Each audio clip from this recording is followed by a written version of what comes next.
ಅಲ್ಲ ಏನು ಹೇಳೋದು, ಇವಾಗ ನಾನು ರಾಜಕಾರಣಿ ಅಂದ್ಕೊಲ್ಲ, ನಾನು ಒಬ್ಬ ವಕೀಲ ಅಷ್ಟೇ.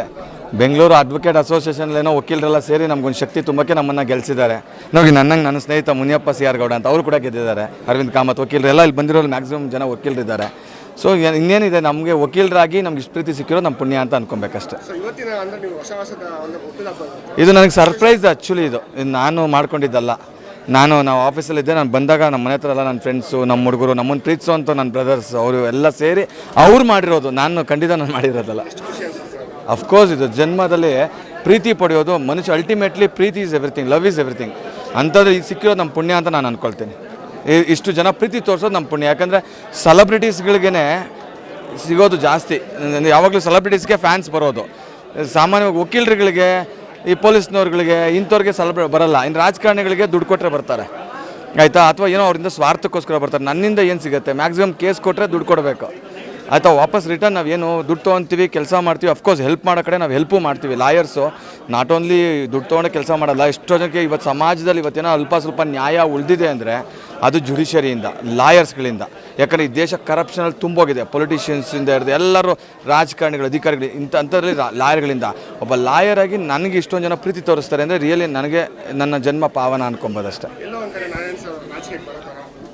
ಇಲ್ಲ, ನನಗೆ ರಾಜಕೀಯ, ನಮ್ಮ ಅಡ್ವೊಕೇಟ್ ಅಸೋಸಿಯೇಷನ್ ಇದೆಯಲ್ಲ, ಅಕಸ್ಮಾತ್ ಅಂದರೆ ಇವತ್ತು ಇಲ್ಲ ಅಂತ ಅಂದ್ಬಿಟ್ಟು ಮುಂದಕ್ಕೆ ಅಂದರೆ ಅದು ನಂಗೆ ಗೊತ್ತಿಲ್ಲ. ನನ್ನ ಹಣೆ ಬರದಲ್ಲಿ ಮೇ ಬಿ ಬರಬೇಕಾಗತ್ತೇನೋ, ಅದು ಗೊತ್ತಿಲ್ಲ.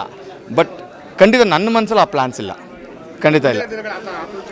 ಸಿಕ್ಕರೆ ಹೋಗ್ತೀನಿ ಖಂಡಿತ. ಯಾರು ಆಪರ್ಚುನಿಟಿ ಸಿಗ್ತದೆ, ಜನ ಸೇವೆ ಮಾಡೋಕ್ಕೆ ಅಂತಲೇ ನಾವು ಪ್ರೊಫೆಷನ್ ಮಾಡ್ತಾ ಇರೋದಲ್ವ. ಅದೆಲ್ಲ ಒಂದು ಕಡೆ ಅದರಲ್ಲಿ ಸಿಗುತ್ತೆ ಅಂತ ಯಾಕೆ ಬಿಡಬೇಕು? ಖಂಡಿತ ಬಿಡಲ್ಲ. ಆ ಚಾನ್ಸ್ ಸಿಕ್ಕಿದ್ರೆ ಖಂಡಿತ ಬಿಡಲ್ಲ. ಈ ಸಿಚುವೇಷನಲ್ಲಿ ಮೇ ಬಿ ದರ್ಶನ್ ಅವ್ರದ್ದು ಮಾತಾಡೋದು ಸೂಕ್ತ ಅಲ್ಲ ಅಂತ ಅಂದ್ಕೊಳ್ತೀನಿ. ಆದರೆ ನಾನು ಹೇಳ್ತೀನಿ, ಸಾಮಾನ್ಯವಾಗಿ ನೇರವಾಗಿ ಮಾತಾಡೋರಿಗೆ, ಪ್ರಾಮಾಣಿಕವಾಗಿರೋರಿಗೆ ಕಾಂಟ್ರವರ್ಸಿಸ್ ಕಾಮನ್. ಅದು ದರ್ಶನ್ಗೂ ಕೂಡ ಆಗ್ತಾಯಿದೆ. ಅಲ್ಲದೆ ಅದನ್ನು ನಾನು ಕೆಲವೊಬ್ರಿಗೆ ಒಂದು ಕಿವಿ ಮಾತಾಡೋಕ್ಕೆ ಇಷ್ಟಪಡ್ತೀನಿ. ಇವಾಗ ದರ್ಶನ್ ಯಾವುದೇ ಸಮುದಾಯನ ಇಟ್ಕೊಂಡು ಮಾತಾಡಿಲ್ಲ, ಆಯಿತಾ. ಸೊ ಯಾವುದೋ ಒಂದು ಸಮುದಾಯನ ಎತ್ಕೊಟ್ಟು ದಾರಿ ತಪ್ಪಿಸಿ ಒಬ್ಬ ಕಷ್ಟಪಟ್ಟು ಮೇಲೆ ಬಂದಿರತಕ್ಕಂಥ ಒಬ್ಬ ನಾಯಕ ನಟನಿಗೆ ಅವಮಾನ ಮಾಡುವಂಥ ಕೆಲಸ ದಯವಿಟ್ಟು ಮಾಡಬೇಡಿ. ಆಮೇಲೆ ಅದರಿಂದ ಆ ಸಮುದಾಯಕ್ಕೂ ಕೂಡ ಕೆಟ್ಟಷ್ಟು ಬರ್ತೈತೆ. ಇನ್ನೊಂದು ಸಮುದಾಯದವ್ರು ಎದ್ದೇಳ್ತಾರೆ ನೆಕ್ಸ್ಟು.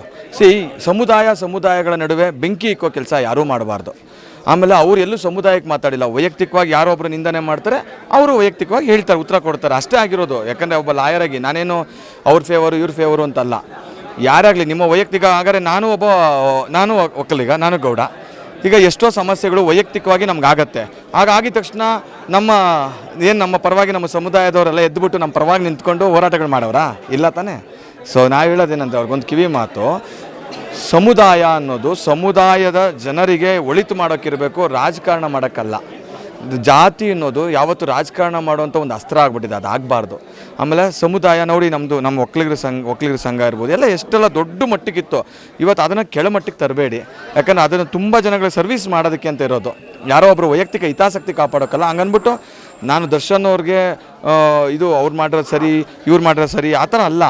ಅವ್ರಂತೂ ಎಲ್ಲೂ ಕೂಡ ಒಂದು ಸಮುದಾಯನ ಇಟ್ಕೊಂಡು ಮಾತಾಡಿಲ್ಲ. ವೈಯಕ್ತಿಕವಾಗಿ ಪ್ರಶ್ನೆ ಮಾಡಿದ್ರು, ವೈಯಕ್ತಿಕವಾಗಿ ಉತ್ತರ ಕೊಟ್ಟವ್ರೆ ಅಷ್ಟೇ.